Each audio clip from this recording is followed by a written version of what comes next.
खरा दागिना, सौंदर्यापलीकडची मैत्री. 12 वर्षांच्या कामिनीसाठी तिचे जग तिच्या स्मार्टफोनच्या स्क्रीनमध्ये सामावले होते. सोशल मीडियावर तिचे हजारो फॉलोअर्स होते आणि प्रत्येक फोटोला मिळणारे लाईक्स हेच तिच्या आनंदाचे मोजमाप होते. तिला वाटायचे की तिचे रेशमी केस आणि महागडे कपडेच तिला इतरांपेक्षा श्रेष्ठ बनवतात. ती सतत आरशासमोर बसून आपल्या सौंदर्याचे कौतुक करण्यात मग्न असायची, जणू बाह्य रूपाशिवाय जगात दुसरे काही महत्त्वाचेच नाही. कामिनीच्या अगदी उलट तिची वर्गमैत्रीण स्नेहल होती.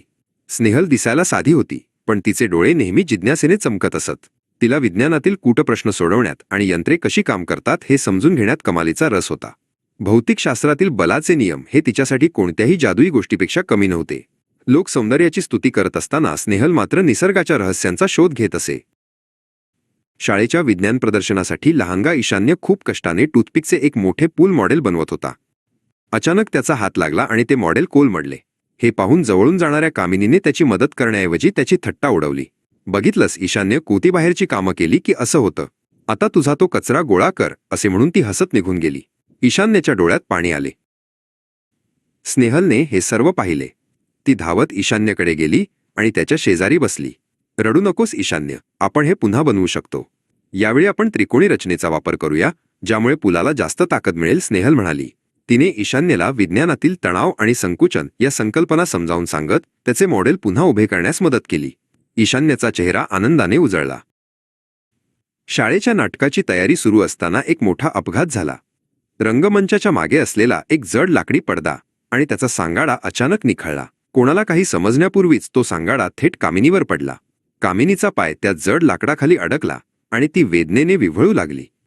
तो सांगाडा इतका अवजड होता की ती स्वतःहून हलवू शकत नव्हती. तिथे कामिनीची तथाकथित मैत्रीण अनन्या पोहोचली. कामिनीने तिला मदतीसाठी साथ घातली, पण अनन्या तिथेच थांबली. तिला गेल्या आठवड्यात कामिनीने तिच्या जुन्या कपड्यांवरून सर्वांसमोर केलेला अपमान आठवला. "तुझ्या लाईक्सना सांग तुला वाचवायला," असे रागाने पुटपुटत अनन्या तिथून पळून गेली. कामिनीला आपल्या वागण्याचा प्रचंड पश्चात्ताप झाला आणि तिला आपण एकटे पडल्याची जाणीव झाली. काही वेळातच स्नेहल तिथे आली. तिने पाहिले की कामिनी गंभीर संकटात आहे. तिने सांगाडा उचलण्याचा प्रयत्न केला, पण तो खूपच जड होता. स्नेहलला जाणीव झाली की केवळ शारीरिक शक्तीने हे शक्य नाही. तिने आजूबाजूला पाहिले आणि तिला तिथल्या कोपऱ्यात पडलेली एक लांब लोखंडी सळई आणि काही वाळूची पोती दिसली. तिने पटकन आपल्या विज्ञानाच्या ज्ञानाचा वापर करण्याचे ठरवले. स्नेहलने वाळूची 2 पोती सांगाड्याच्या अगदी जवळ एकावर एक ठेवली. तिने त्या पोत्यांना आधारबिंदू फुलक्रम बनवले आणि लोखंडी सळई सांगाड्याच्या खाली सरकवून पोत्यांवर टेकवली. तिने उत्तोलकाचे लेव्हर तंत्र वापरले होते. तिने सळईच्या दुसऱ्या टोकावर पूर्ण ताकदीने दाब दिला. विज्ञानाच्या नियमानुसार तिची थोडी शक्ती मोठ्या वजनाला वर उचलण्यासाठी पुरेशी ठरली. सांगाडा थोडा वर उचलताच स्नेहलने कामिनीला घाईघाईने सुरक्षितपणे बाहेर खेचले. कामिनीचा जीव भांड्यात पडला. तिने पाहिले की ज्या मुलीची तिने सतत थट्टा केली होती तिनेच आपल्या बुद्धीच्या जोरावर तिला मृत्यूच्या दाढेतून बाहेर काढले होते. स्नेहलने आपल्या रुमालाने कामिनीच्या जखमेवर पट्टी बांधली आणि तिला धीर दिला. या घटनेने कामिनीचे आयुष्य बदलले. तिला समजले की बाह्य सौंदर्यापेक्षा मनाचे सौंदर्य आणि ज्ञान हेच खरे दागिने असतात.